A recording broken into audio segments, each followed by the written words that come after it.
This is all very clever writing. Yes. Yeah, it's like good analogies, yeah. Yeah, it was very clever because it kind of went over my head. Oh, it definitely did because you just got it now. So it did Yeah. go over your head. Yeah.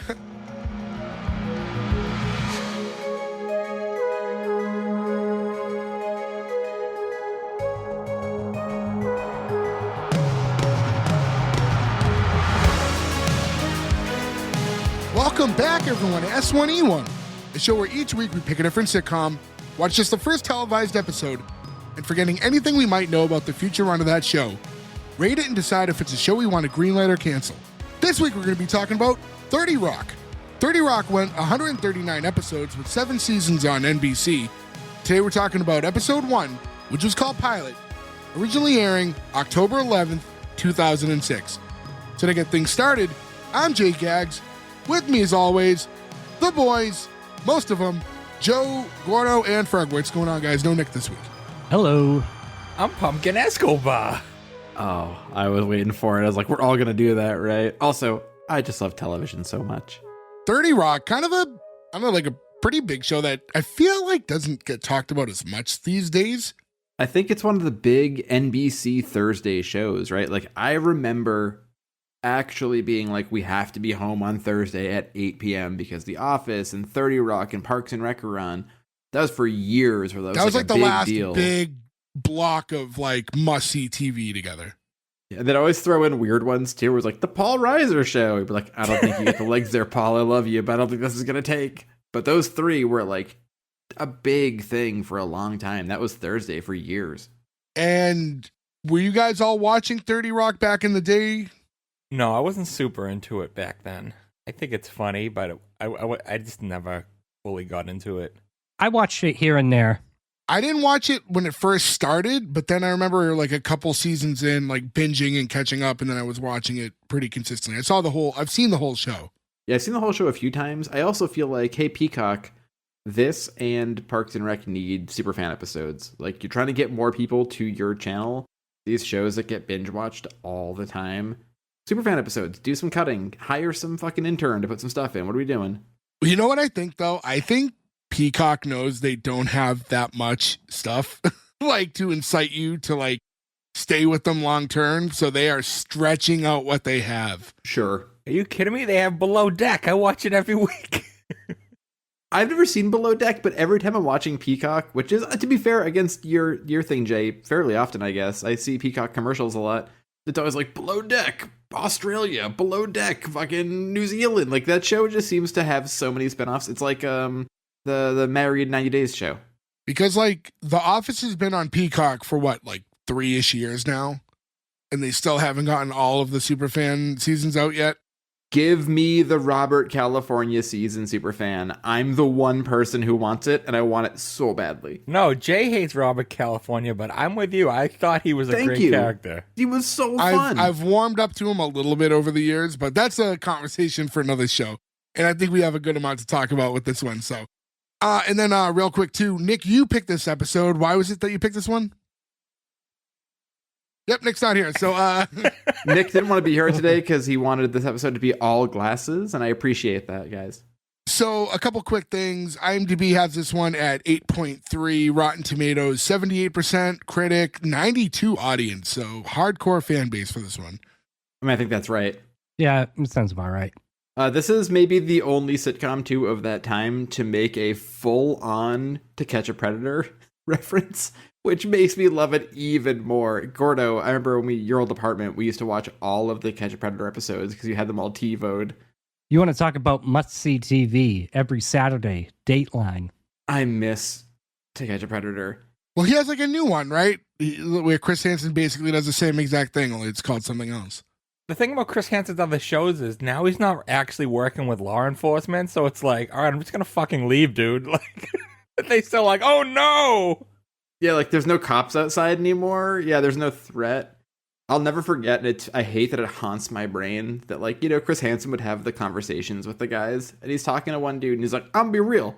A young girl is the cleanest, best pleasure. It's like, oh my fucking God, you're on TV. And those 3 words have been burned in my brain in horror for like Going down 25 swinging. years. Yeah. Cleanest best pleasure. Holy shit, you were a ghoul, sir. Well, real quick also, remember to go to S1E1pod.com. That's where we have all the links to our social medias, where you can find us, S1E1pod on Instagram and X. Hit us up. We say it all the time, rate, review, subscribe, all that stuff. But most importantly, we like to hear from you guys. So shoot us a message and we'll talk to you. We like to know how you found our show, shows you want us to cover, all that stuff. So please go ahead and do that. And then also there's a merch link if you want to buy a t-shirt and help give us a small bit of money per shirt sales, but we still appreciate the support. And then, by you wearing our shirts, it gets our name out. So Cleanest best pleasure shirt coming next week. Probably not. So we might as well get into the show itself, because like I said, I think we got a lot to cover.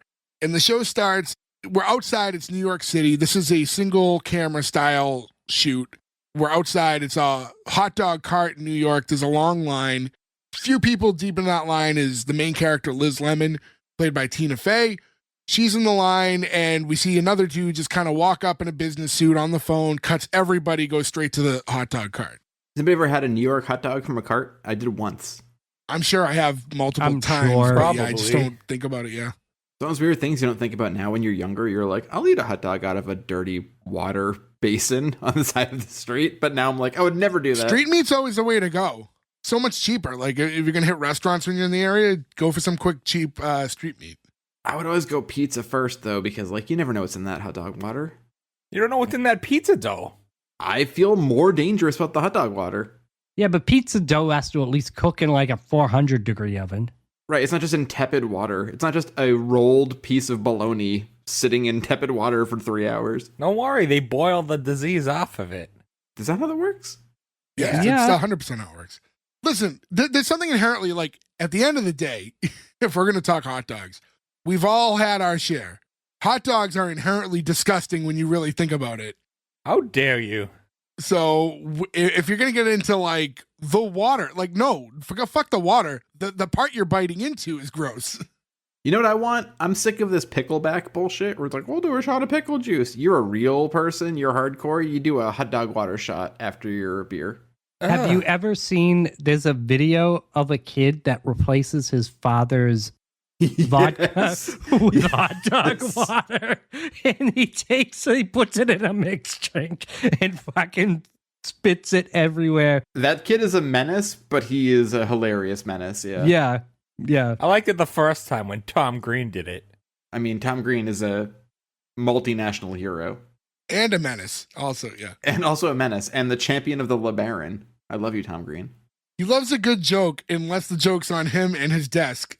Yeah, don't ruin his desk. Jackal. It's on his desk. Jackal with a Y, the chainsaw Southern rock hair metal band. This guy cuts the line. Liz is quick to kind of step up and be like, hey, excuse me. And he's like, no, there's 2 lines. And she's like, oh, there's 2 lines? All of us decided to get in this one line, and you're the only genius smart enough to get in the other line?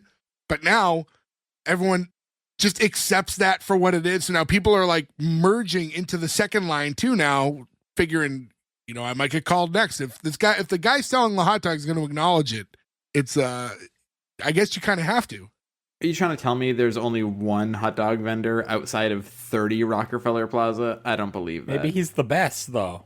He may have the cleanest water dog. That's true. So at this point, though, you kind of have to put the blame on the guy selling the hot dogs if he's willing to, just let the guy who cut everybody get served. That's capitalism, baby. He's trying to make his money.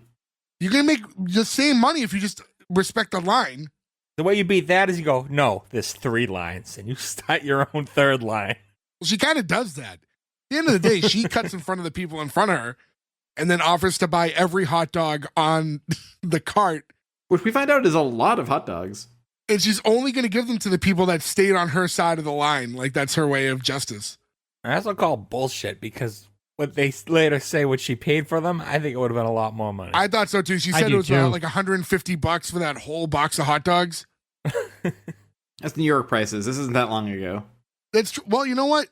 Inflation is so crazy. Even then, Costco's still selling their hot dogs for $1.50. So I mean, it's true. Yeah, because they know when you go in there, you'll buy a wine fridge or some bullshit. It's the smartest thing of all time. Also, does anybody else feel terrified being in a Costco? I've never been. I'm about to get a membership because they have some great Disney stuff, like a bunch of good Halloween Disney stuff. I gotta get it all.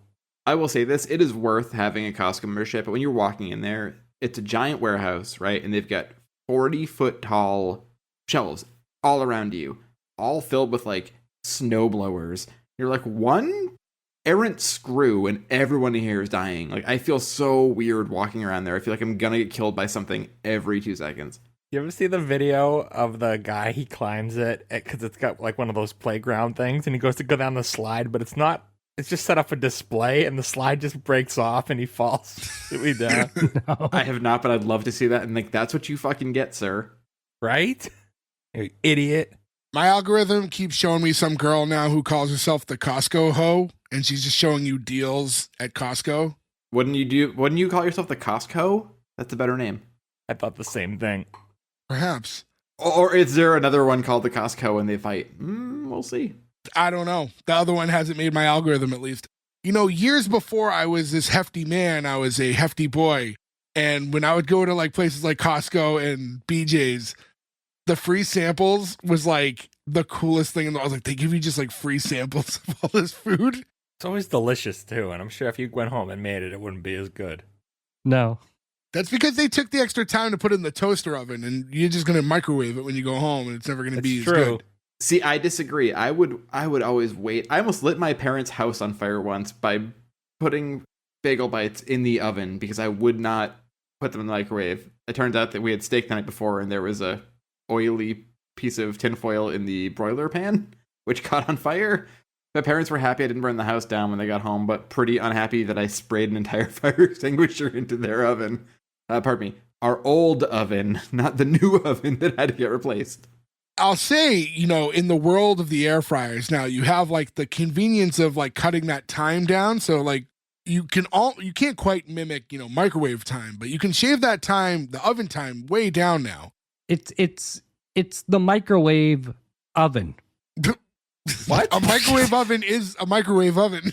No. This is Gordon doing a 1950s sale pitch. It's a microwave.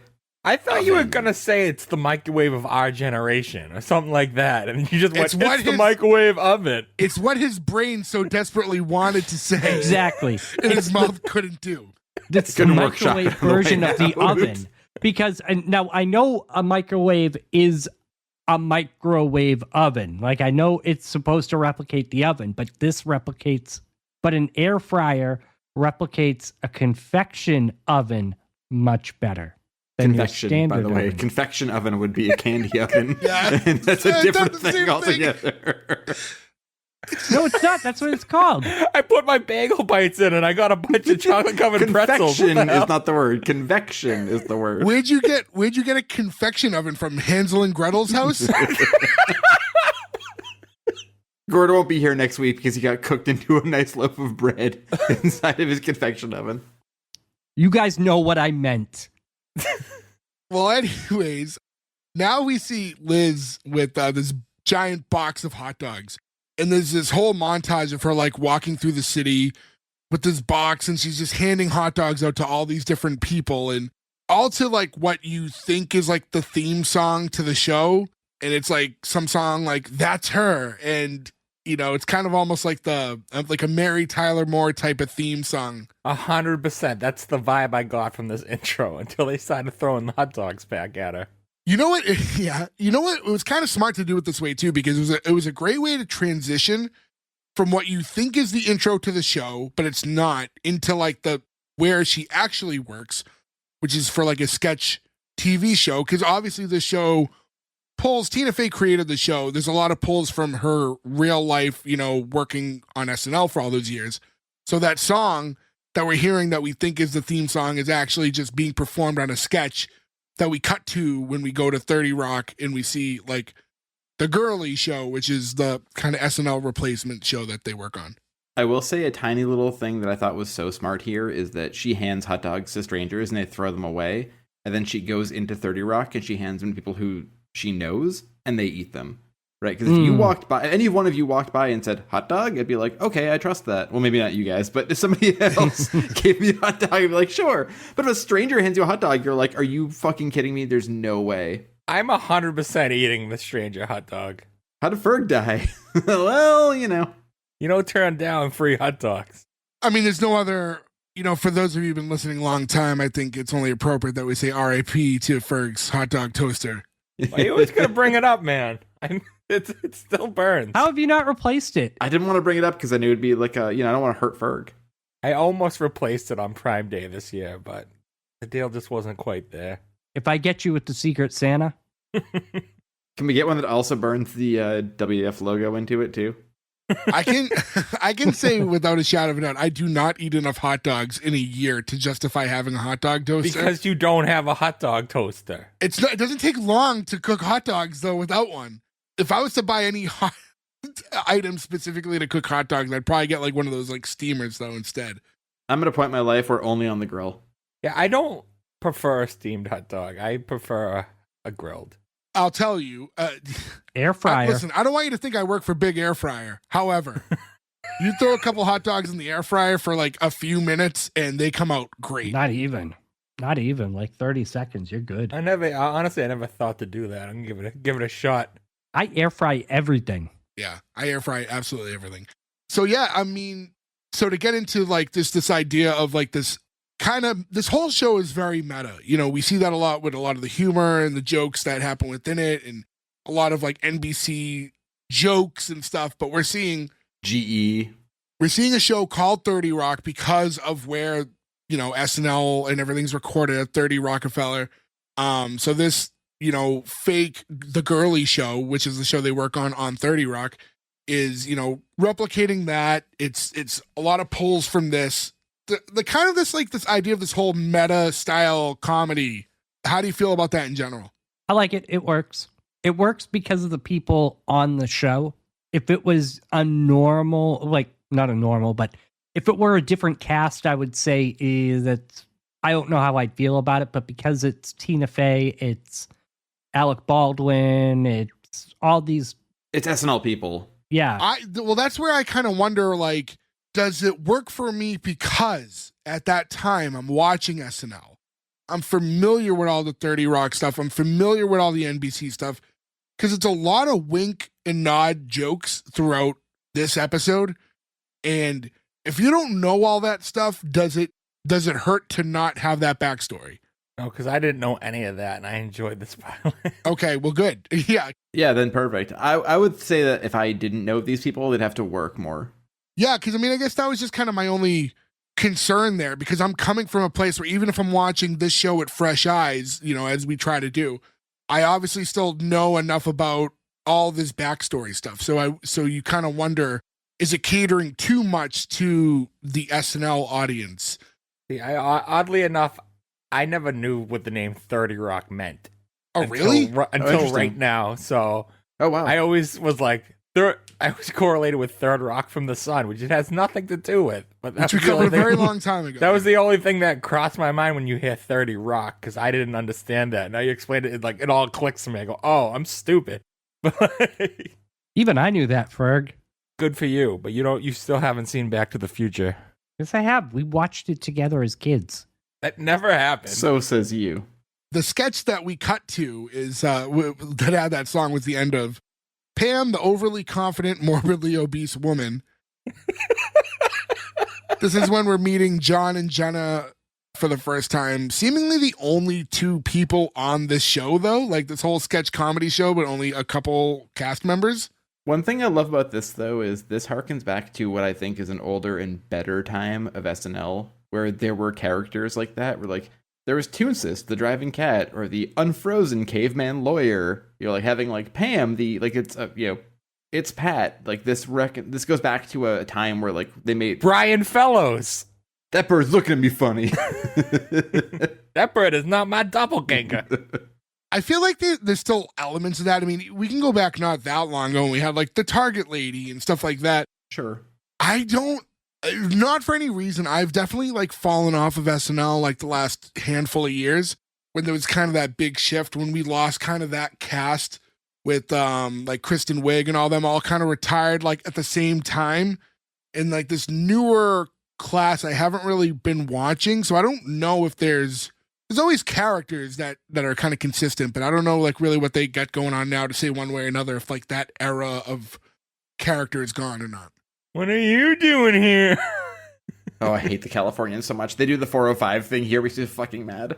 It's But I've so consistently funny. watched SNL literally my whole life, except for a couple years where I just didn't have TV. So like every Sunday when SNL's on, like that's the first thing we do in the morning. We wake up, make coffee, watch SNL. And I don't think it's got characters like that anymore. I only know Colin Yost now, and it's because I get the reels all the time. Yeah, me too. And I love him. I love the reels. The two of them are so good. I think Michael Che especially is like one of the funniest people ever. Me and Ferg have watched them wrestle. Oh, was it a WrestleMania thing? They were in the Battle Royal one year, the two of them. Yeah, I remember that now, yeah. It's kind of weird because, out of all of SNL modern day, the only things that really go viral-ish with them lately is Weekend Update clips, which is like you would never expect. The Beavis and Butthead sketch, though, had some traction. That one kills me. I remember the second I saw it, sending it to you guys and stuff. It's like I've watched it so many times, and it makes me laugh every time. Watching that the first time, too, is one of those, like, man, this is so fucking smart. It's like, just be like that again. Like, do more skits like that. Right. Yeah, it's silly. It's like, it's one of those times, too, where you don't want to promote when they break, but sometimes the breaking is what makes the sketch, but it has to be like that perfect. It has to be organic, too, yeah. But we come from, we're the making copies generation, right? Like, I miss that level of SNL so much. So you want more Schneider. I'd be at a low stake more Schneider. Rob Schneider is a carrot. He's a stapler, and he's going to find out how hard being a stapler really is. We're watching some of this sketch go underway. It kind of cuts out, and then there's a lot of moving pieces. This show is a lot of well done, I think, organized chaos. There's a million moving pieces in quick cuts, and you're kind of always just like flowing from one person to another. It is in motion all the time.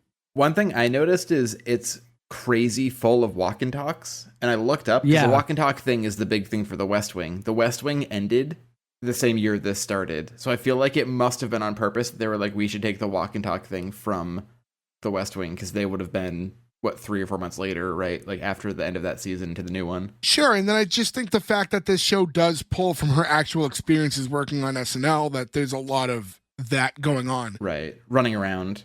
But yeah, because of that, we're getting a lot of a conversation, and then it flows over. The camera shifts to like something else that's kind of going on at the same time, and then we start following them around. So when this sketch is ending, we cut over to like Kenneth, and he's like guiding like an NBC studio tour where people are walking around. I love his character that he's Jack McBrayer plays him. He kind of is. I don't want to say he's a one-trick pony, but he kind of always plays this character. I was going to say, I'd love this character if he wasn't always this character. But I love when he plays it. Like, he's so good in Dewey Cox. Like, I love him doing this when he does it well. Forgetting Sarah Marshall, another one where, yeah, like the couple that just got married and hadn't had sex yet. Like, he's hilarious. But yeah, he always plays a variation of this, right? And I don't want to say he's incapable of doing other, but I think there's just a point now where he's very deliberately casted to be that guy. Yeah, he's hit Napoleon Dynamite status. But yeah, he's guiding this tour, and then while he's talking to all the people in the tour, you see Liz walk by with this box of hot dogs, and he's quick to point her out to everybody, and she just kind of gives like an eye roll and like walks off. She doesn't want to be addressed to the crowd. I don't like that. I do, because like you're at work. Imagine you're just at work, Ferg, right? You're in a position where you're just doing your job, and there might be people in there doing a tour or doing some sort of thing. If they're like, and here's this person just working, you don't want to like address that, right? Walked into a building carrying hot dogs. She wasn't writing a script. But she brought them in for her coworkers. If you had a bag full of chicken parms, you wouldn't be like, hello, tourists. So take like this specific moment out of it and think in general, she sees this every day and it's just a distraction to her. So she's probably just tired of seeing these as a whole. This made me feel like she's stuck up. Doesn't want to see that. Like, she even tattles on him later. Like, that I didn't like. That felt a little like too much for her because, you know what? He's also just doing his job. That's fair too, right? Like that's what he's supposed to do. If you're doing a tour of a famous place and a celebrity walks by who works there, I think it's your job to be like, oh look, Ted Danson. like I said, how this show always transitions. As soon as you see her kind of walk away from that crowd, we immediately get into her doing like a walk and talk situation when she's going down a hallway with Pete, who's the producer of the show. I know this is so stupid, but like they reference Law and Order a bunch in this, but Pete has a really weird like. So I don't know if you guys watched a lot of Law and Order. I watched it pretty obsessively for years. A lot of SVU. Yeah, so this is an SVU episode. It's like, you know, SVU always starts where there's like one early crime and it's kind of like a red herring. Mm-hmm. Yep. Pete's episode is he's like the manager of a like burger or fast food restaurant, and somebody calls and pretends they're a cop, and he makes his employee like strip naked. Like, remember that was a thing that happened in real life. It's like one of like the rip from the headlines things.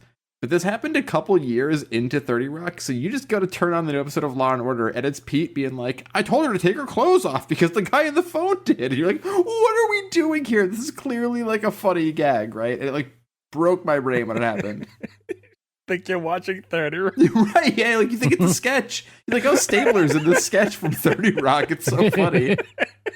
And I don't think I got into this, but I think, so Liz is like head writer of the show, right? And he's the executive producer. Thought he was just a producer. They're walking and kind of going over like tonight's episode, and they're talking about the cat lady sketch, and it's way too long, so that one's probably going to get cut.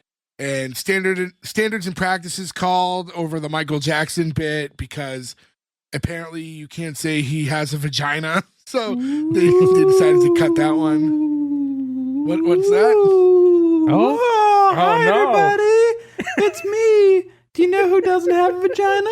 Michael Jackson. Do you know who does have a vagina? Casper Jackson. Oh, we found out new details about Casper Jackson. I was unaware of Casper's genitalia. Good to finally Casper's know. floaty. He can make his tail do anything he wants. It's so good to see you, boys.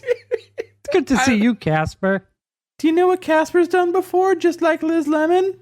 Spent $150 on wieners. Ooh, see you boys later. It's there's this part of me that wants to go along with the bit, but also I'm incredibly like uncomfortable the entire time. Coming this year, I'm for sure getting a Casper Jackson tattoo. How does Mrs. Joe feel about We that? might have to put some Casper Jackson merch up at some point. How does my wife feel about that? She hates. Look, anybody who's a longtime listener knows that I am an annoying person, and we do voices, and it's probably pretty hard to live with me. There's like two absolute no-nos to my wife. One is no Devo, and the other is no Casper Jackson. And Casper Jackson makes her way more mad than Devo. It's like one of the few buttons where she's like, stop it, fucking stop it. Like, it's real mad at me. So when I told her I wanted to get a Casper Jackson tattoo, she was not super into that idea. Okay, Joe, just sign this first. So the two of them are having that conversation. This is also when she rats out Ken about just acknowledging her for a year. I think it's the one time where it kind of painted her character in a bad light, if you were to really like deep dive and think about it. I mean, snitches get stitches. And then it's, again, we're transitioning. So she's walking around. She eventually lands in the writer's room, and we meet a couple of the other writers for the show who are Frank and Toofer. Frank's like character, I feel like he had like a bit of a moment around this time where he was like independently kind of famous for being this character, like outside of 30 Rock. At the same time, he did an episode of Curb Your Enthusiasm, which was like the last moment you could do it, where like they do like the ringer thing, where they get one person in the cast to actually be mentally disabled, and then get a bunch of actors pretend they're mentally disabled. And it is like hard to watch now. Well, The Ringer's pretty funny. I haven't The Ringer, weirdly, because I don't know why that one is easier to watch. I don't know, but The Ringer's very funny still. I don't know. I don't know if you remember when we saw The Ringer in the theaters, Jay. That was when I worked at the movies. And that was one of the most awkward moments of my life. We walked out of the movie, and the cleaner there, who has Down syndrome, asked me what the movie's about. And I'm just like, I don't know what to say. You know what I'll say about The Ringer, though, that I think kind of helped that movie? They did do a mix where, like, some people were, mentally disabled and some weren't. Oh, that's the Johnny Knoxville one. Yeah, where he pretends to be disabled to get into the To Special win the Olympics. Special Olympics, yeah. What the fuck did we get ice cream? Legit popped me in the theaters when that line happened. It's a very funny movie, but also like you get why that movie's forgotten. Like that's not getting replayed on Comedy Central. But you know at what 2 in though? the I afternoon, think that you know? movie comes like from a, like when you like look at the script and then like the way that those other actors were handled. Yeah. And then Johnny Knoxville had like a legitimate relationship, like not romantic, but with one of the guys in the Their crew. disabled like actors. He still worked with them until recently. I don't know. Yeah, if like they were still but they were still doing stuff together after. So I think like it came from like such a, even though the concept is what it is, like came from such a loving place, the way it was like Yeah. presented, that I think it's why a movie like that could work and not be like something you look at and go, whoa, whoa, whoa, whoa, whoa. You know what I mean? Because it really was done the right way. It doesn't punch down. Exactly. So yeah, they're going over some stuff in the writing room. There's a big Twofer's having like issues with he wants like a coffee machine essentially. He speaks very like highbrow, like he's eloquent. yeah. And but yeah, this whole conversation is like just a really complicated way to say that he wants a coffee maker in the office. yeah, he uses a word for it I've never heard of. Samovar. It's like a Middle Eastern style of making coffee. It's basically like imagine making coffee in the early 90s Undertaker's urn. Oh, Is that the Turkish one? Yeah. That like they okay. I know. Yeah, I know. I've seen that. when Frank asked him, other black nerds, was it just you and Urkel? Like Urkel. That got me. So while they're having the conversation, Josh walks in, who's like one of the actors on the show. They're telling him how he has to change the Michael Jackson thing. Asks if he has any other impressions. And they're like, don't you have a Jay Leno? And he starts to do like his Jay Leno one, which I thought was like a decent Leno, you know, like, It's a good Leno. Yeah, it is. but none of them like it. And then they're like, no, Jay Leno from the Tonight Show. He's like, yeah, that's what I'm doing. And he like gets back in and is like, no, that's terrible. And then they all kind of start doing their own Lenos. Like Liz does hers and yeah, Frank does his. Oh, you know about this? You hear about this? Was this before or after Jay left and then came back and screwed over Conan? First run still, I think. Yeah, this is still before he retired. Well, he killed his career. Yeah, I was gonna say, talk about a career killer. I don't think I could probably do a Leno, but I don't. I heard he sounds just like Bobcat Goldthwait, so go. No, that's not one that I would like. I know I could do it. I just don't have it in my head. You know, it's something about it's just Yeah, you just yeah, do the you just high do that. pitch thing, but I don't have like his inflections and how he talks.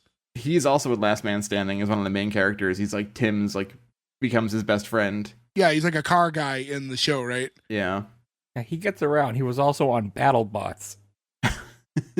Of course he was. Why wouldn't Where be does on he fucking find the time? Battle Yeah. bots. Oh, you hear about this? We get robots. You hear about this? You see these? They're robots. Yeah, really unbelievable.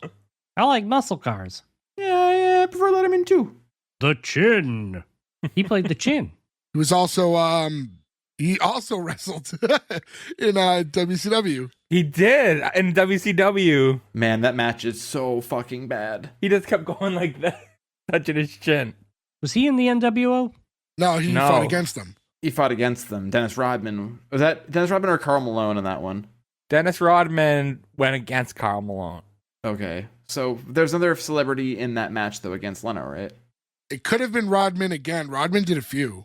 I'm Yeah, not no, sure. it was pre-Arquette because it's before the movie. I do remember him strutting around in those jeans, but All that ass inside them jeans. It was Hollywood Hogan and Eric Bischoff. So it's Jay Leno and DDP. Yes. okay. It's always DDP. It's always Hulk Hogan. Anyways, we cut to Ken, who's now being spoken to by Pete over the whole "how dare you address Liz Lemon" thing, and it's like, oh, you know what? And he even mentions like, I really thought they'd be interested by that, and they really weren't. So it was like a nice like he's innocently just kind of saying like, oh, I thought it'd be a fun thing for the tour to point her out, but they didn't really give a shit. I do love that too, right? Because like nobody cares about the writers, right? As far as like a celebrity thing goes. Yeah. Didn't the kid burp at her? Like he made like a lowbrow burp? He did. Yeah. I thought that kid would have asked for a hot dog. He's telling Pete, no, I'm sorry, I'll do better next time. He's like, oh, I'm sure you will. And that's when, you know, Joe, you said the line at the top of the episode, he's like, I just love television so much. I'm with you, Kenneth. Now we get back to the writer's room and we find out that Liz is wanted on the 50th floor. She's like, who, Gary? Tell him I'll be up there in a half hour. And no, you have to go up there now. So she's about to head up, and then right before she does, though, you get that kind of ending thing where they're still going over possible impressions for Josh. And like, can you do a Ray Romano? He's like, hey, Dad, Deborah, my brother's tall. I can't do a Ray Romano, so. My brother's tall. We never do that, though. We always just go, Raymond. Yeah, we skip right past him. We do that impression of Josh Fetterman all the time.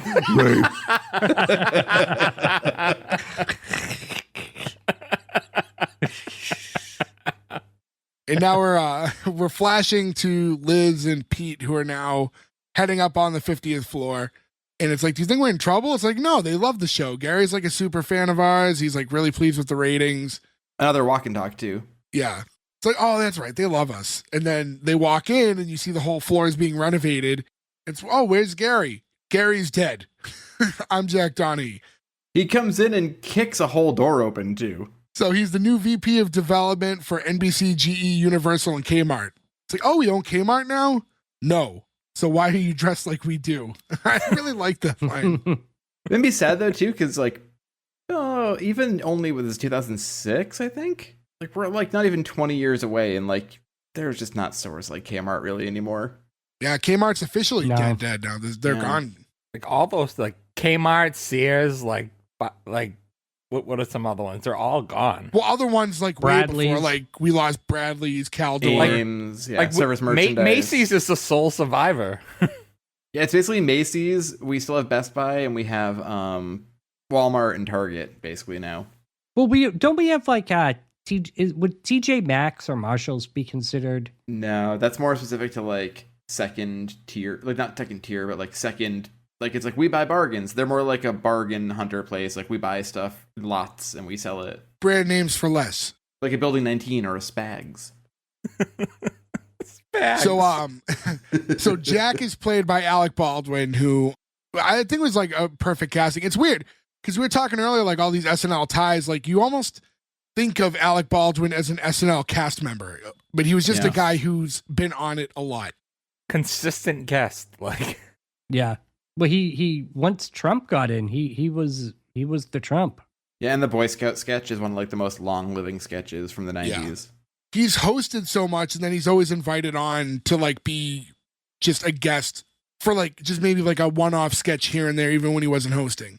And would everybody here probably have the same one where like the first place we all knew him from was Beetlejuice? Yeah. Yeah. Which is always funny because you look back, I know he's a lot thinner, and that's mainly what it is. But he just looks so different there. Like, it's almost weird to think it's the same guy. And now he killed someone. He was just exonerated, though, because it was not his fault. It was the armorer's fault, for sure, right? We've talked about this, like, privately. It's a weird thing, right? Yes, there should never be bullets in a real gun on a set. Yep. Why is there even a real gun on a set? Like, I don't understand that. I can understand that, but you can put blanks in it. But why? You can make prop guns. There's no reason for a real gun, even with blanks. There's no reason on a set. It is 2024. We should be able to make good fake guns that don't have a way to shoot actual bullets out. And also, though, just in case, don't point it at someone and hit the trigger. I mean, that's rule number one, right? Like, look, I'm on Alec Baldwin's side. Like, I don't think he was at fault because I don't think he put a fucking bullet in a prop gun. But also, like, as a good rule of thumb, even an empty gun, you don't point at somebody. I've shot a lot of guns. Shooting guns is super fun. The number one rule you always know is, even if you're looking at it, you point it to the ground. Yeah. You never point a gun at somebody. That's a fucking bad move. Yep. I was always taught, don't point the gun at something you don't intend to kill. There's like an insane statistic of people who kill themselves every year because their guns jam, and they go like, what the fuck? And they call it like a hang fire because like bullets like delayed. I guess they learned nothing from those PSAs from when we were growing up. This is your gun on drugs. Alec Baldwin, who's married to Ilaria from the foreign land of Boston. Alec Baldwin, who was in the movie that I would say is probably better than any comic book movie that's been made in the past 10 years, The Shadow. Have you ever seen the clips of like how she basically speaks with an accent despite being from here, like Boston legit? No. I don't me either. It's there. She does one that's like the most infamous where she does the whole how you say cucumber. That's like how you say in English. Like you speak English as your native tongue. So she's Michael Scott in Canada. Even if you pick up an accent from like living in other countries at some point, like you would not say how you say in English. Like it's still your language. I also would be remiss if I didn't bring up one of his other classic sketches, the Sweaty Balls. Another big one, yeah. Anyways, the two are up there in his office and they're talking to him and they're like, what are you doing like with all the renovations? Like this was a great office. And he says, yeah, it's a great office, but sometimes you have to change things that are perfectly good just to, make them your own.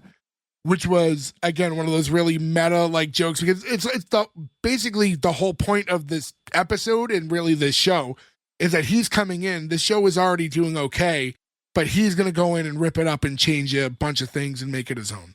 And I'm sure everybody's had that experience too, right? Where like everything's working well and then you get like a new boss and the new boss is fucking crazy and you're like, I don't know if that's going to work. I've seen it a million times, like where I work and anywhere really in other jobs too.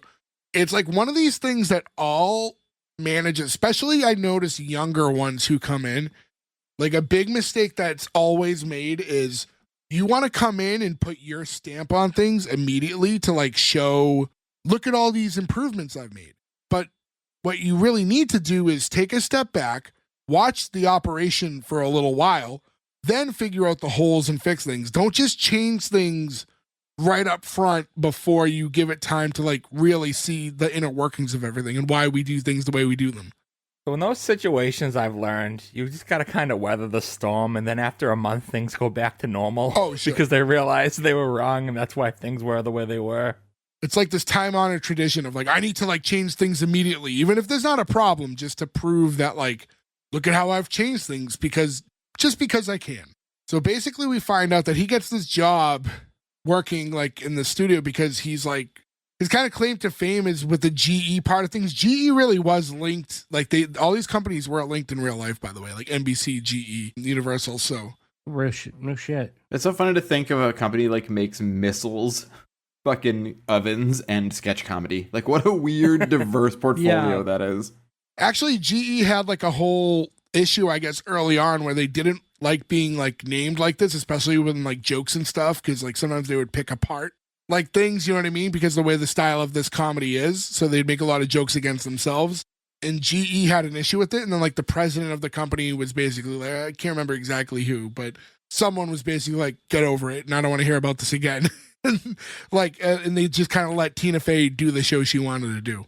GE made my old ice machine and it broke, so GE sucks. Boo. I wanted to say what a difference 10 years makes though, right? Because like Norm Macdonald got like kicked off of SNL for like ruffling the feathers of people in the higher ups for making all the OJ Simpson jokes. And 10 years later, the boss of NBC is like, we're going to make fun of you. Shut up. And they're like, okay. Like, what a weird thing in a decade. And Norm Macdonald was so fucking funny. And honestly, like, look, and he's dead and fucking good riddance. But like, did anybody think that making fun of O.J. Simpson wasn't funny? Anybody in the world? I thought you were talking about Norm when you said he's dead and good riddance. I was like, what the fuck? Oh, God, no. Oh, no. Norm Macdonald. You really threw that sentence in a weird direction, yeah. I would give a year of my life to have a year of Norm's life back on Earth. I love Norm so much. I was saying good riddance to dead OJ. Fuck that guy. I would sacrifice a year of your life for Norm for an extra year, too. See, I appreciate that. You guys are good friends. It's going to be the last one, like the sad one, you know? So it's yeah, like the one where I'm like the most debilitated. Where I'm like, somebody change my pee bag. I can't do this anymore. And you're like, we'll take Norm for another year. Yeah, so he's talking about the trivection oven. Have they heard of the trivection oven? And there's this Too bad he didn't invent the confection oven. That's true. With new candy technology. Yeah, actually, when he explains it, like, I don't know if this is real science that could be done, but, like, I was like, this is smart writing. This is believable enough that you could believe that, like, this could be a thing. Also, anybody who's ever hosted a Thanksgiving before, the idea of cooking a turkey that quickly is hugely, like, you're make it happen. The average time for turkey to cook is like 3 hours, and a stuffed turkey is like 5 hours. And even then, it depends on size. It takes a lot longer. Think how quick you could cook a ham. 5-minute ham. That's actually the name of my workout series I've been pitching that no one is buying. 5-minute ham. Yeah, it's because you exclusively sell it on VHS. No one has VCRs. It's a VHS tape of me with no shirt on, just eating ham. Be like, it doesn't matter. You'll be so happy. We had a bunch of morbidly obese people bought it. It's weird. Trying to figure out how to operate an air fryer. Hey, look, my crowd is the morbidly obese who own VCRs, and you have to know who you are, who you appeal to, and stay in that lane.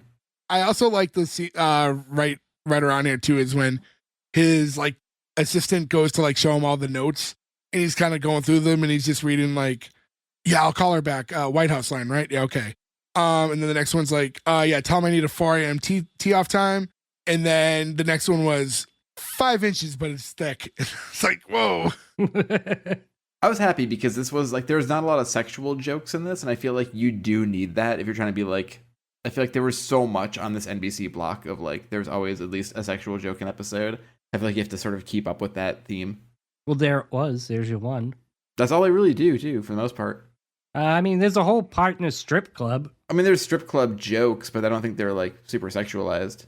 I mean, they're in the strip club, but yeah, it's not. There's not a lot of jokes in the strip club that are really based on the. We'll get into one. I don't want to spoil it right now. The one that I thought was really funny, but we're also getting into how he's big on market research, and he's using a lot of that to basically tell Liz that he knows everything about her just by looking at her. And he's going over all these things about how she's, overscheduled, undersexed, and talks about, and every 2 years you try to take up knitting for about a week. And Pete's like, that's exactly what she does. That's insane. And that's all through his extensive market research. And like, this is how he got to be where he is. That's how he got, this oven up and running. It's, so now he's going to bring these practices onto the show. And they're kind of going over some of the stuff with ways they can improve on the show. And he's going through like the demographics. So, he's like the blonde girl, which is Jenna. It's like she targets good for like women and old gays. And Josh targets for like older women, but they don't have like the male audience, like the 18 to whatever audience. And she's like, it's not that like it's missing. It's like, it's not there. Like basically like we don't cater to that audience. And he's like, well, we need to. That's the third heat. Like, because the trivection oven or whatever uses 3 different heats. That's how the whole oven works. So he wants to bring that same theory into the comedy, to the third heat. Oh, I just get it now. Okay. I actually thought that was very, like, again, and this is a lot of Tina Fey, but, like, this is all very clever writing. Yes. Yeah, it's like good analogies, yeah. Yeah, it was very clever because it kind of went over my head. Oh, it definitely did because you just got it now. So it did go over your head. Yeah.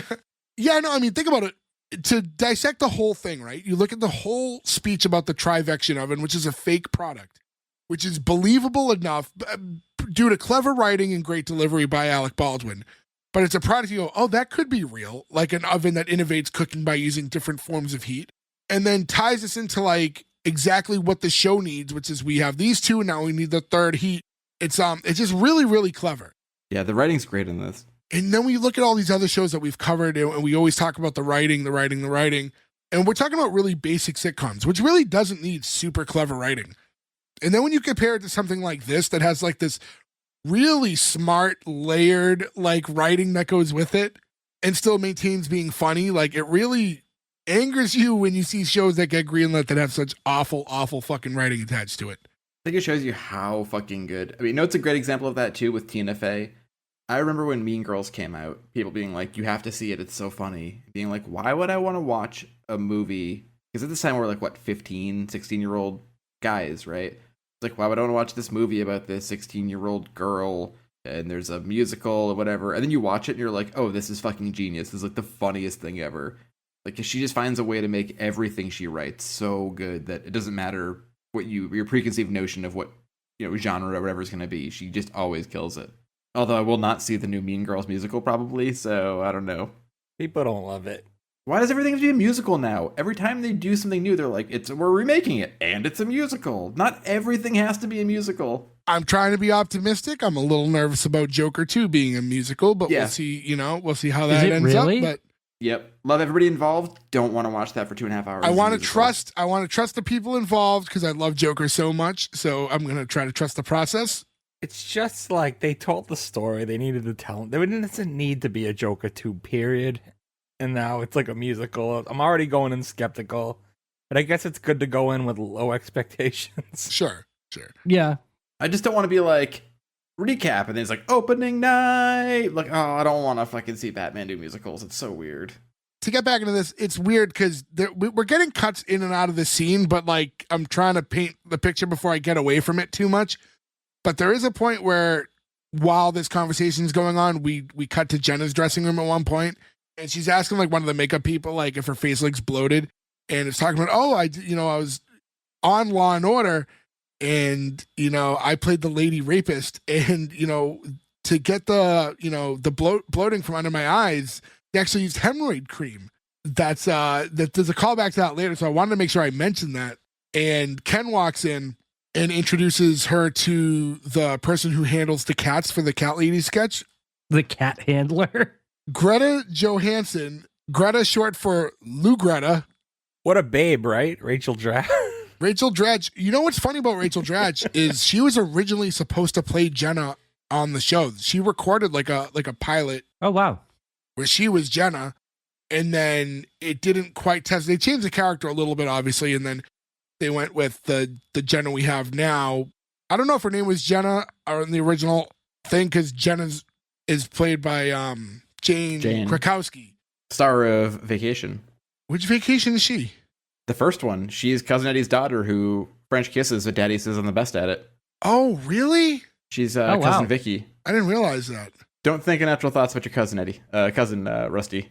But yeah, no, Rachel Dratch. I mean, because obviously her and Tina Fey are super close friends, and she was originally going to play Jenna, and I guess I don't know, it just didn't test right, and then they kind of morphed the character. Obviously now, like with the benefit of hindsight, we could see that this was the right call. This version of Jenna that we're seeing could not have been played by Rachel Dratch. No. Can you imagine though? She thinks she has this show. You're fired, and I'm taking your part. Like, and then you just hear best friends in the background. You know what I will say though? I love Rachel Dratch. I think she's so fucking funny. But my God, do I want to claw my eyes out at all of the like Warrentina commercials ever? It's like, oh, it's your Warren Chi. They play them non-fucking stop, and they're incessant and fucking awful. We talked about like how like some of the best ones are when they break. If you ever see the Debbie Downer one when they're in Disney World, that's one of the funniest ones in the world. Like they all just start dying. Is that the one where she goes, "Well, it's official. I can't have children." Yes, it's that one. And she just fucking can't handle it. Yeah. And then she has the other one too, where her and Will Ferrell are in the hot tub together. Oh, the Wellesley Inn. My lover. Yeah. Lover. What a great era of SNL that was. That was, yeah. Well, it's funny, not to tangent too much, but, obviously so many SNL tie-ins with this show. SNL, I've said this before, is one of those shows that no matter what era you're in, people in the moment never appreciate it until they're outside of it. So even in that era, when it was them and Will Ferrell and like Sherry O'Terry and Molly Shannon and all them, Chris Kattan, like that cast, people were like, this cast sucks, because that's right when we left like Farley and Sandler, Hartman, all those guys. And like people didn't appreciate that cast. And then we moved forward and everyone, but Will Ferrell and them were hilarious. And then you go back, and I feel like that's forever what's going to happen, is people never appreciate it until that kind of like chunk is over. They look back. One of my weirdest SNL memories from when we were kids is I had like a little TV in my room, but no cable. So you could get like, the over the air channels. But on Saturday, it was great because you could watch SNL and then ECW, right? Amazing. But when Princess Diana died, it happened on what would have been a Sunday morning in the UK. But they cut away live from SNL. So like, you don't have a lot at that age. You're like 11 years old and you're like, it's SNL time. And they were like, they just cut to the news and they're like, Princess Diana's dead, and that's all they showed. And I was like, I don't give a shit. Like, as an adult, I totally understand it. I thought you were gonna say, I don't get this sketch. Who is this Dodie Fayed character? I don't quite understand what's going on. Dodie Fayed dead now. Was Toonsis driving that car? I'm not sure what happened. Well, That got dark real quick. Sorry. Well, that scene actually, this scene ends a little dark too, where she's asking Jenna if she has any experience with cats. She's like, oh yeah, I used to have a couple, but then I got hardwood floors and they were scratching up, so we had to have them killed or put down. She's like, I'm joking. It's like, she's definitely not joking though. Yeah. I felt like the read was hard on that though. Like I felt like I couldn't get if she was joking or not. I don't think she was joking at all. I think she said it and then realized who she said it to and tried to backtrack. I don't want to really get into a whole conversation like this, but No.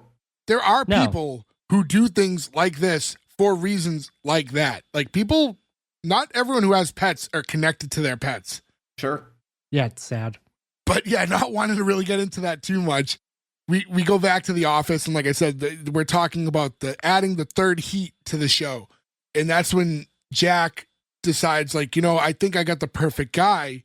What about bringing in Tracy Jordan? Tracy Jordan on the show played by Tracy Morgan, kind of a Tony Danza thing. Clever. And she's like, isn't he crazy?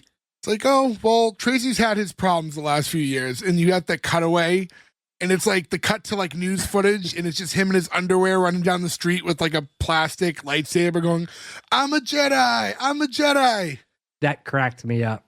The fact that it was Tracy Jordan live on the 405 was a fucking Californians reference to me, where I saw that and was like, stop talking about the roads in California. It's not fucking funny. This show, you'll get cutaway scenes, which sometimes I'm like a little much, but I think the show has such a kind of a unique style to it, where the fast pace, but the cutaways, but it all kind of works. It seems very unique to them, the way that the show is shot. They don't stay on the cutaways for too long. And they don't go to them too often either. You might get a couple in an episode, but it's not nonstop. Yeah, and I feel like the quick hit to like this and the other Tracy Morgan scene where he plays the old woman, like that was enough. That's all you needed, and you were good. Is that a Big Mama's house joke? I think it was Big Mama's house meets Mrs. Doubtfire, yeah. Oh, later on? Or Medea, like it had to have been. I think it's pre-Medea.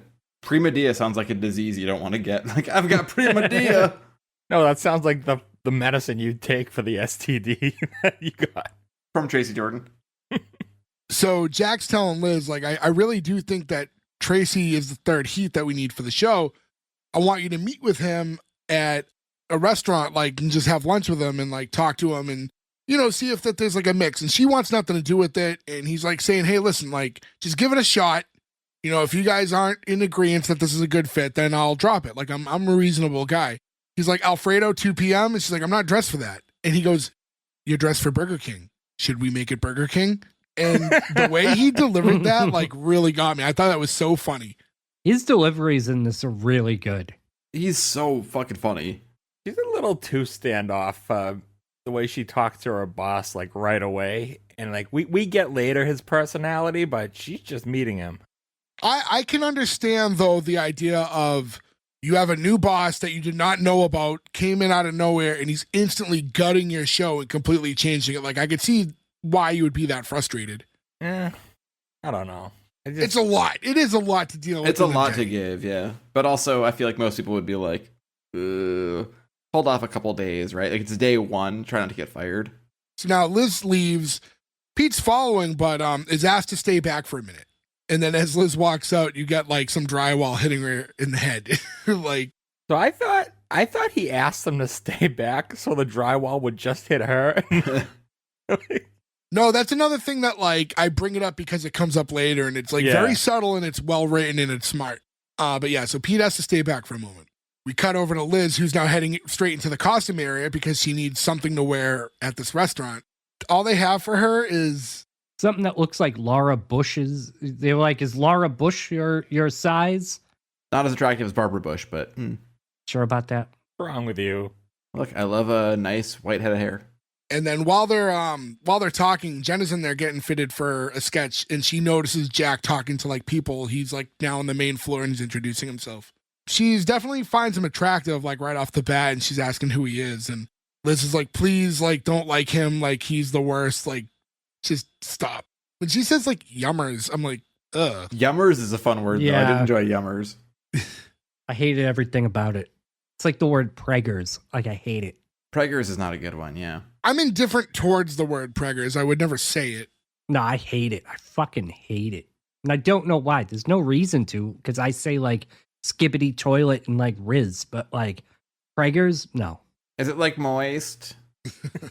Oh my Kind god, of, that's I so guess. random. I was watching Kat Dennings last night, and She said moist. You could be so lucky. I was watching Selfie last night. You should be so lucky. By the way, I finished it. Joe died and went back to his home planet that day. Liz runs out now dressed up in her Laura Bush outfit, and she's talking to Jack. And she's like, what are you doing? It's like, I'm known for being hands-on. And he tells her, like, hey, you should dress like this for work, by the way, like moving forward. It's like, yeah, if I was president of the Philippines. And then she goes to leave. And then we cut to the restaurant where we see Tracy with like his whole entourage, and they're sitting at this restaurant. And Tracy's like, I'll have an apple juice. It's like, oh, we don't have any apple juice, sir. Oh, okay, then I'll take a vodka and tonic. It's a great order. It's such a funny transition that he goes from apple juice to like a hard drink like that. It feels very Chevy Chase to me to stick with SNL. This seems like a Fletch joke. Yeah. Okay, I can see that. Liz shows up. She sits down with them. You see the waiter kind of talking to Tracy. Says that like the special that they have right now that he recommends is the pumpkin ravioli. Anyone else get super grossed out, like way more than he should have? Because I did. For pumpkin ravioli? No, I've had them before.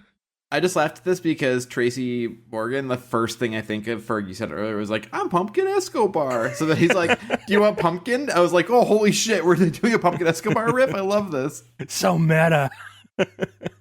Yeah, no, in this case, he's very upset by the word pumpkin because he's going to everyone, hey, everyone, listen, did he just say pumpkin to me? She's like, yeah, pumpkin ravioli.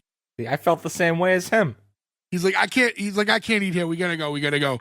Ferg, the idea of pumpkin ravioli, what does it gross you out? Yeah, I mean, I like pumpkin pie, and I think I'm correlating that with raviolis. And Well, there's a lot of like butternut squash, like ravioli is very popular. Oh, God. Yeah. ugh. Couldn't do it. Ravioli should have cheese and meat in it only. Yeah, I just need cheese Yeah. and meat. Yeah, but beef. Be careful what you wish for. Lobster ravioli, Oh, do well. not like. I wouldn't know, but I will say, yeah, I think it's beef and cheese are the two options for ravioli. I bought some spinach ravioli not long ago. It has cheese in it as well, but Yeah. But even that's normal. That's a normal thing. I never heard of pumpkin ravioli. it's not as crazy as you think. And you know what? I mentally like a lot of like fall weddings that is on a lot of menus, like a pumpkin ravioli or a butternut squash ravioli. That's usually the non-meat option is usually like something like that during a fall wedding. It's like an American Psycho, like classic nouveau food thing too. Like, we take a thing everybody likes, we make it kind of crazy. You get 2 raviolis for like $74. So yeah, anyways, they decide they're going to leave this restaurant, so everyone gets up to leave, and then as that's happening, we cut back to the studio. And that's where we see like the writers and Josh and the receptionist who I didn't really bring her up earlier. Her name's it's like Siri, but basically she's just like a very attractive girl who is the receptionist there, and she doesn't have a lot in this episode, so it's like tough to really define her character other than hot girl who answers the phone. Yeah, she's in the show more after this, but yeah, she's just kind of like, yeah, the hot ditzy girl in this episode. Here, there's not a lot for her, yeah. But they're all talking about the rumor that Tracy Jordan might join the show and how it's just a rumor, but, you know, they're not all on board about it. But they start talking, they're like, well, have you seen any of his movies? And, like, they're going over stuff, and that's when we do get the, well, a couple of the other ones were Black Cop, White Cop, Who Dat Ninja. And then we see the clip of the one you guys talked about earlier, which is kind of like his Big Mama's house. I would watch all of these. Yeah, 100%. Yeah, I wanted to check because they say like he played 5 different characters in the movie. And I'm just thinking like, is he supposed to be like Eddie Murphy in the clubs? Yeah. And then they went with like Big Mama's house, and that's Martin Lawrence. But they're basically making him like an amalgamation of like all of those actors, like just putting him in that. He's a Eddie Murphy type. He's a Martin Lawrence. Martin you know. Lawrence Yeah. type. Yeah. Yeah. Wet noodle, Cletus. Wet noodle. Come on, Cletus. Come on. The Clumps is so fucking funny. I hate how funny The Clumps is, but it's like the funniest movie ever. And then from that like movie clip that we see of him like as the woman, like it cuts right into, you know, back with them going into a new restaurant now. And they're walking into like a soul food diner, which is like more his speed. And you kind of like seeing that anyways, right? Like, cause he's a famous guy and he's got all this money, but you know, he's not comfortable in rich environments. He still wants to hang out like a soul food place, like near where, you know, he grew up. And you see when he walks in, he's got a lot of like adulation from all the people that are inside. And, you know, he orders a half chicken and some pecan waffles. That sounds delightful. Does. Do you see what's right next to him though the whole time? No.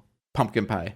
Oh, really? I didn't even notice. Yeah, there's like a pie tray with like the cloche top thing that's pumpkin pie, where I was like, I thought that was going to become a joke. I just couldn't remember this episode if that was a thing or not, but I thought that was maybe like an on purpose thing where like pumpkin didn't bother him then. Yeah. He was just kind of looking for an out, basically. Maybe it was sweet potato pie. They look exactly the same. They do. That's true. very That's similar. true. Unless you put the marshmallows on top. Ugh. I think ultimately he was just uncomfortable in that restaurant. That wasn't like his type of place, and he was just looking for any reason out. So yeah. This was a real place too, like a famous soul food diner that was around for 50 years. It just closed like 2008, I think. Oh, really? The place they walk into is? Oh, I didn't know that. If it's a soul food place, it probably is sweet potato pie. Most likely. Yeah, most likely you're right. Mm. When he orders his food, Liz at first is like, "Oh, I'm good. I just ate like 4 hot dogs earlier."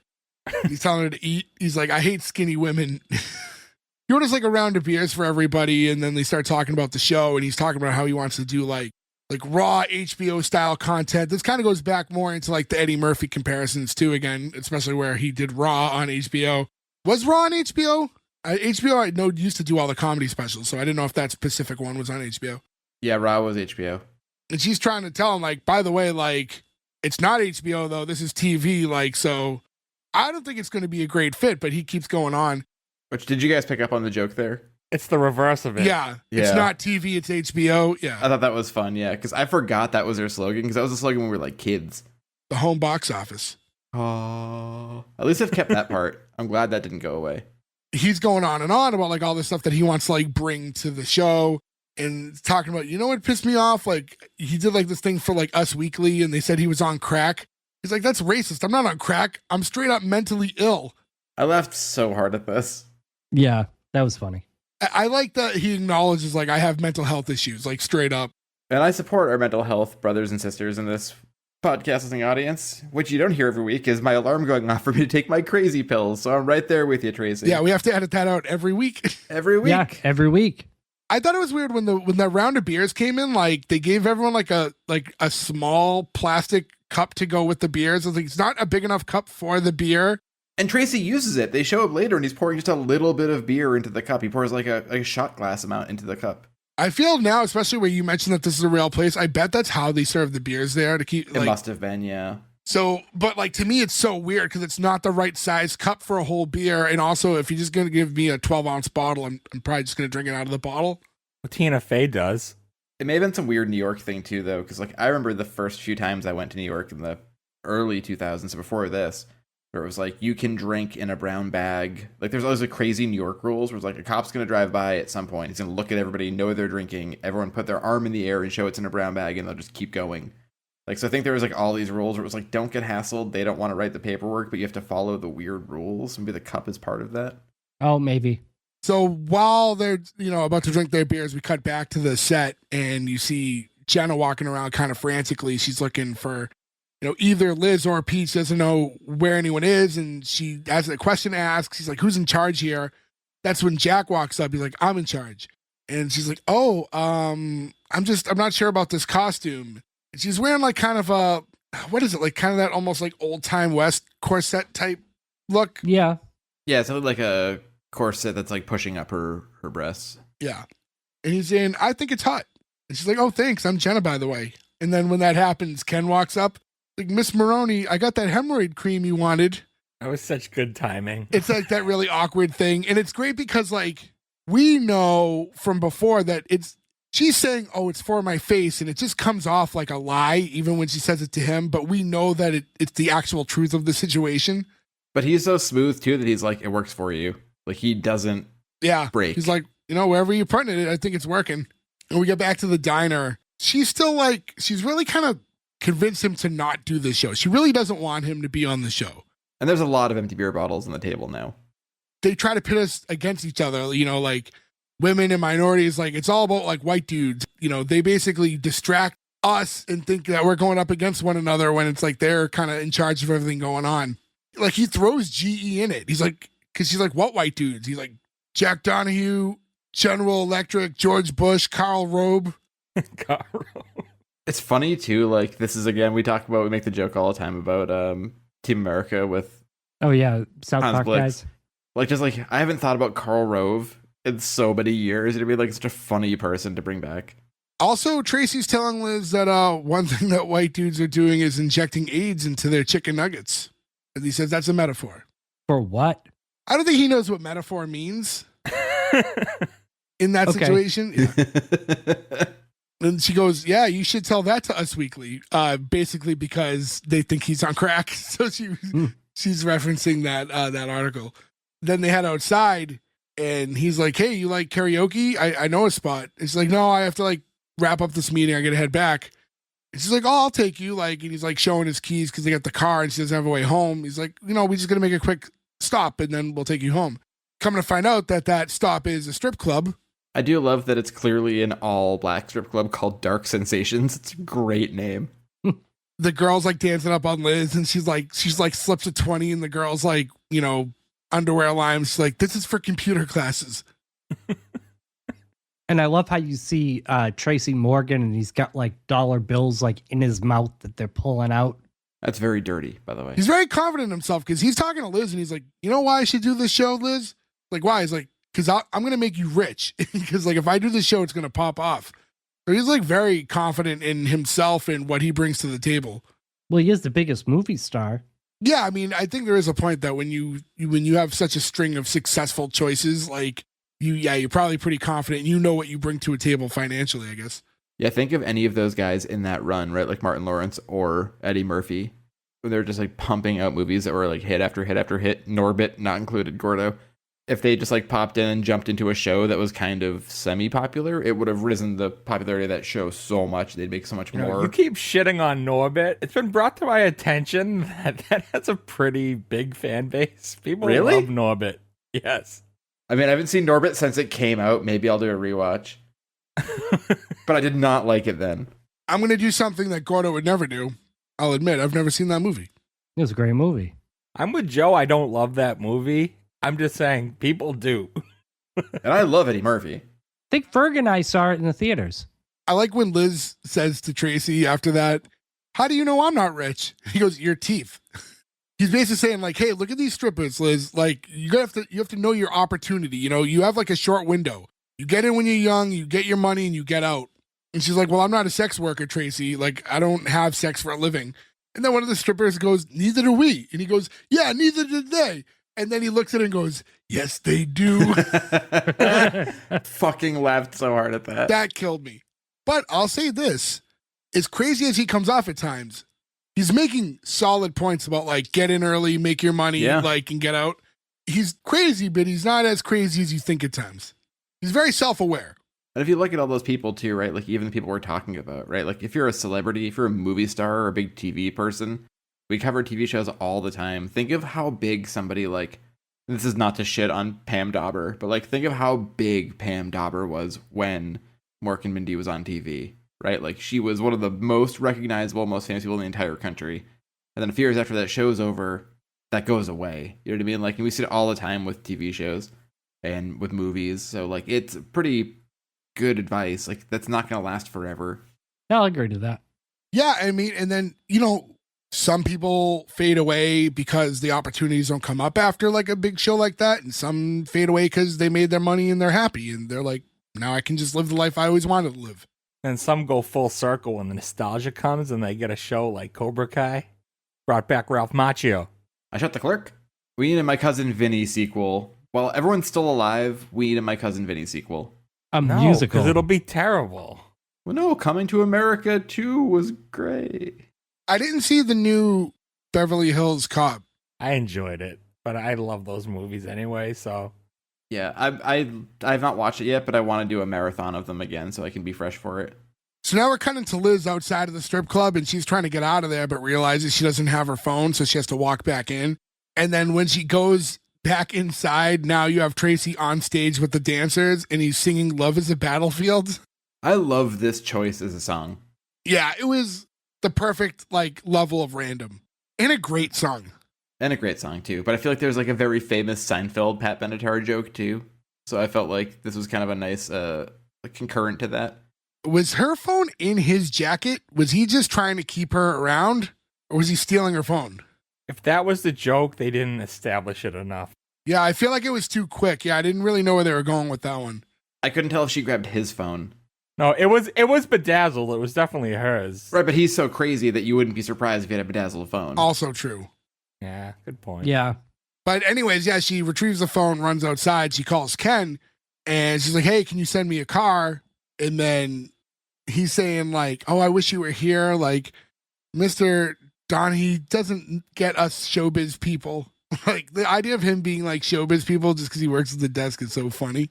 She's like, well, can I talk to Pete real quick? And she's like, oh, Pete got fired this morning. That's so weird that you don't know about that. Yeah, and there's the reason why he was held back. I think it's weird that Pete didn't message her or anything. Right, Pete would have texted her and been like, hey, 2006, I mean, yeah, we're texting at that point. It's not like as Yeah. crazy as it is now, but yeah, we're texting at that point. All right, it doesn't have to even be a text. He didn't give her a call and like. Well, he knew she was in a meeting. not all day. You leave a message. Before we get too far away from it, you know, Gordy, you mentioned that's the callback to why you held him back.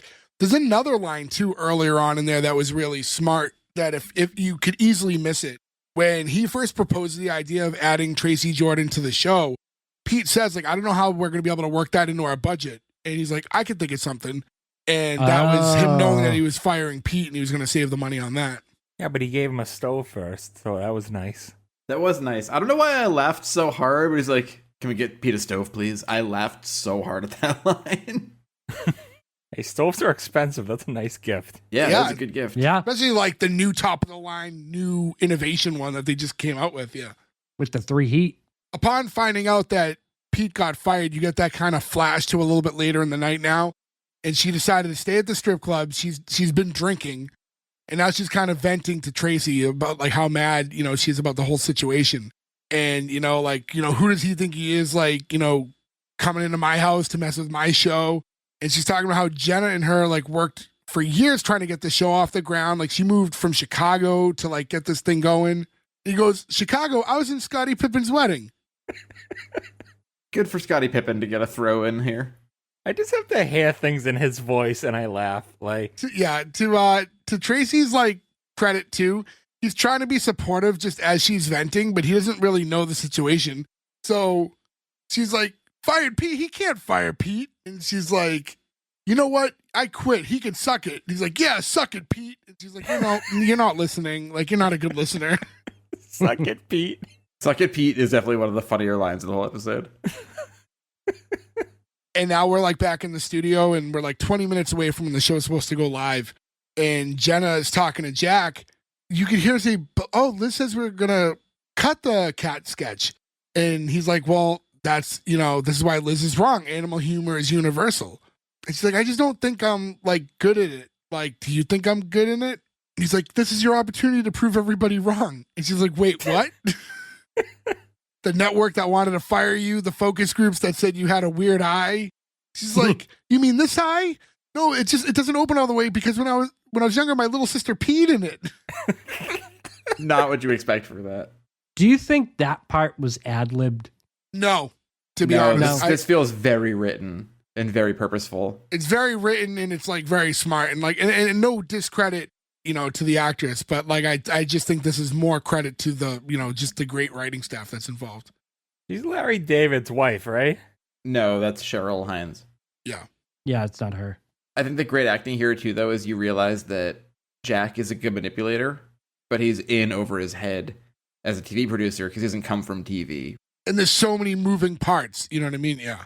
Just the idea of like to put that much self-doubt into your main star, right? Like 20 minutes before the show is going to start and be like, yeah, they wanted to fire you. You don't test well in audiences. Like, imagine how much that would fuck you up right before you go on stage. Live on television. Yeah. And we get the ticking clock here too, though. We know now if somebody walks by and says 4 minutes to showtime, which I think that's a good device too, to like keep the clock running. We also get the quick cutaway too, to like just kind of to gauge the time and see how unlikely it is that Liz is going to be there. You now see her on stage with the strippers and she's dancing to Push It. While wearing the t-shirt of the strip club.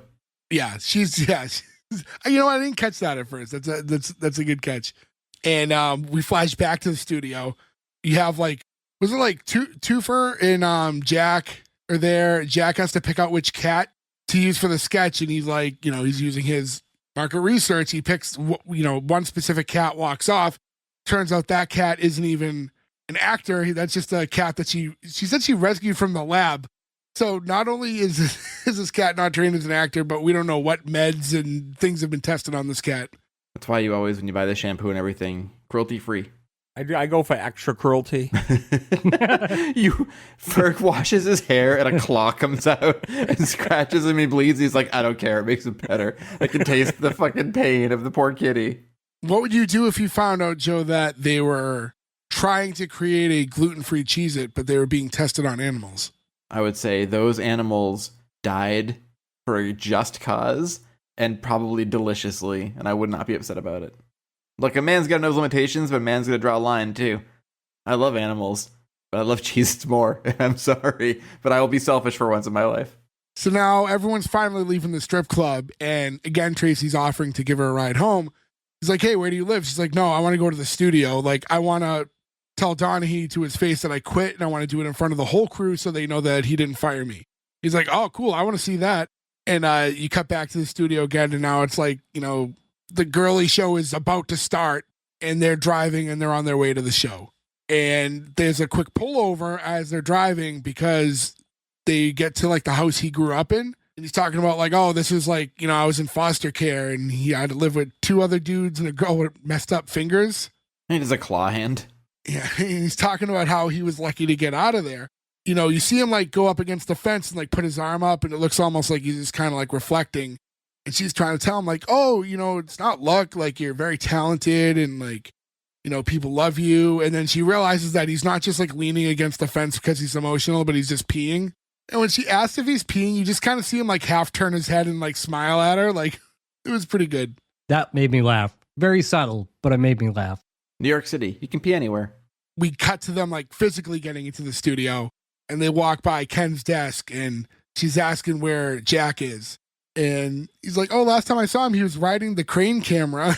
Like, just the idea of, like, I'm a little sad we didn't get that shot, though. That would have been really funny to see him just, like, flying around on that. Like, legs flailing. I wonder if that's on the cutting room floor somewhere, or that was just a throwaway joke. Well, when we get our fan episodes, yeah. And then, like, due to incredible TV timing, right as she's walking by the desk is also Pete calling, like, looking for her, like, at Ken's desk. He's like, oh, Pete's on the phone for you right now. And she grabs it, and she's like, you know, I'm so sorry, I didn't know. And he's like, no, it's fine. And she's telling Pete how she's about to quit. And Pete's like, don't do that. You have, like, the best job in New York. Like, don't hot dog cart this situation right now. Meaning, like, don't, like, you know, try to save the world. What a good friend. Right? Yeah. Yeah. Yeah, he just lost his job, and she's like, hey, I'm in solidarity with you. And it's like, nope, you're in a great situation. Like, think about what you're doing. Yeah, if it was me, I would have been like, yeah, fuck them. You quit. You know what I think's crazy is that he's watching the show. Like, you know, after all that, like, I'd be like, fuck the show. And he's going, hey, I thought we cut the cat lady sketch. And then you get to Liz, who, like, is now going to walk on set, you know, not on, you know, the screen, but she's, like, watching the cat lady sketch underway. You know, we don't get much of it, but it's not that funny. We can see that. We can see why it was supposed to be cut. And the cat, who's not trained, we know that. And as Jack's, like, looking over at Liz and bragging, like, oh, I cast that cat myself, the cat bites Jen on the neck and, like, looks like scary vicious. Yeah, it's like Leslie Nielsen, Dead and Loving It, bites her. She gets nervous and throws the cat, and then the crowd's like, ooh, shit. I love, though, too, they also pan real quick to an angry cat face from, like, a different cat is pissed off that she threw the cat. I love that so much. I will avenge you, brother. Yeah. So, acknowledging that this whole thing's about to become unglued, Liz, like, walks over to Tracy and she's like, I need you to go up there and talk for 2 minutes. And he's like, about what? Anything. He's like, okay. You cut back to the sketch and like he just comes in from the back door and he's just like, everyone's super excited to see him because he is a big star. He just goes, excuse me, where's the manager? I'm from the government and I'm here to inspect your chicken nuggets. How do you check if a chicken nugget has AIDS in it? What is the process here? But yeah, the crowd's pretty pumped just for him to be there. And he reprises his grandma line too. Yes. Basically, you know, telling America like, you know, I'm coming into your house, like I'm here, I'm on the show now. And he announces himself as the third heat, which I like. Because that means you know the conversation that Jack had with him before this whole Liz conversation to begin with. He talked to Jack. I like that too, because before that, you don't quite understand the relationship with Jack, because why would he be beholden to a GE oven executive who he just happened to be on a helicopter with the Super Bowl, right? Because like there's no career trajectory there, right? Like he doesn't know he's part of the TV division or anything yet. So when they do this, I thought it was good writing to be like, okay, he knew that this was Jack's idea and now he's got this big job and it was probably in the works for a while. And while like the sketch is being saved by Tracy, you get that cut over to Jack and Liz talking and he's like, are you drunk? And she's like, yes. And why did you fire Pete? And he's like, why did you disappear all night? Is that some sort of a power play? It's like, yeah, it is. It's not too fun being hands-on with all these bloodsuckers when no one else is here, is it? And he's like, well, let's just talk about this on Monday. He's like, no, I want Pete back. I want it in writing that Jenna's job is safe. And I want a cappuccino machine for the writer's room. And he's like, fine. It's like, I thought you were going to quit. He's like, yeah, well, you don't know everything about me. And he looks at her and he goes, you weigh 127 pounds. That's a carnival skill, being able to guess weight. I like the idea of she's protecting everyone's, like, her demands, none of those were for herself. She wants Pete back, she wants job security for Jenna, and she wants to get the writers the coffee machine that they want. And it says like a lot about her character that all her demands are just to make everybody else happy. It's also insane that has to be a fight too. Like you work for NBC or like GE and you're like, we'd like a coffee maker, and that has to be like a fucking point of fighting. Like that should just be like a line item that you write off, right? Like those people should have like credit cards with like a $7,000 limit for like lunch every month. You know what I mean? Yeah. And everything's wrapping up at this point. You see the Rachel Dratch's character walk by and inform Liz that she's going to be hearing from Peanut's lawyer for the, you know, the throwing. And we get back to the stage of the sketch and everyone's cheering on the actors. And Tracy's like, I can't wait to do this with you every week when he's talking to Jenna. And that's when Jenna realizes that he's definitely going to be on the show now. And that's the close of the episode. And if you know the show too, right? Like it's no longer the girly show after this episode, right? Like they really set up how everything's going to be. What is it after? I don't remember. I've only like watched here and there. It just becomes the Tracy Jordan show. Oh, no shit. Okay. Yeah. And all of Tracy Jordan's like friends, his like inner circle of like all the guys, his like entourage, they become part of it. So like it really does start revolving around him a bunch after this. Because he's the star at the end of the day, but yeah. Yeah. I like the way like all the stuff is closing out. We're seeing kind of like for all the chaos that this episode is throughout, and because I've been critical of shows that move around this quick right off the bat before, but there's something about the way they do it where it was just like very easy to follow what was going on, and you got a really good vibe for who everybody is. And we met a lot of characters in this episode too. So despite that, with all the fast moving, I feel like they did a really great job. Me personally, at least, thinks they did a good job balancing all that stuff. Well, I think at the end, had they not buttoned everything, they literally buttoned everything up, including the crazy cat lady. So without that, it's just like chaos. The whole, I think your view on the episode may be skewed a little bit if that doesn't happen, if it's not all buttoned up and tightened up at the end. I think it lets you go too, right? Like, you know, this is how the arc of every episode is going to be. You're going to get 5 or 6 like disparate storylines that all tie in together at the end.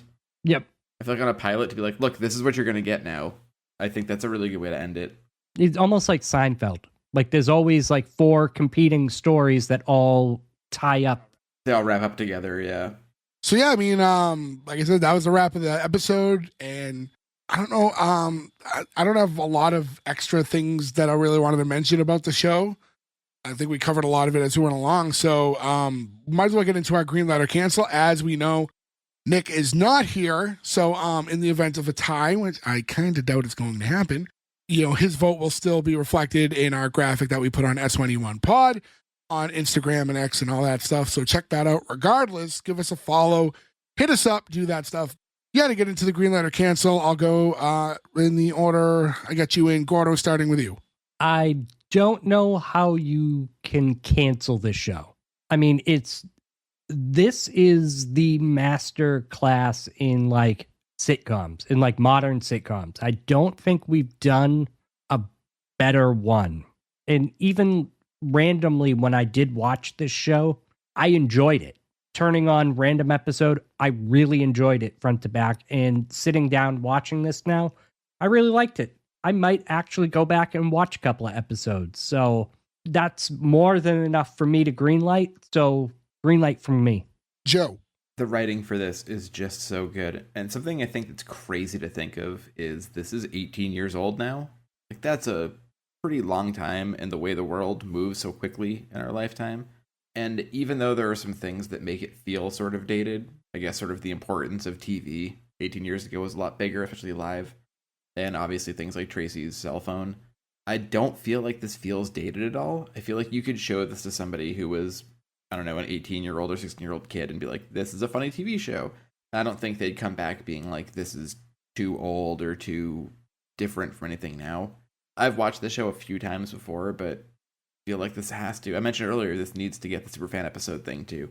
I hope that does happen because I'd love to rewatch it with more in it, especially with how good the writing is. What else did they cut out to make it 22 minutes? This is a huge green light. This is so good. Ferg.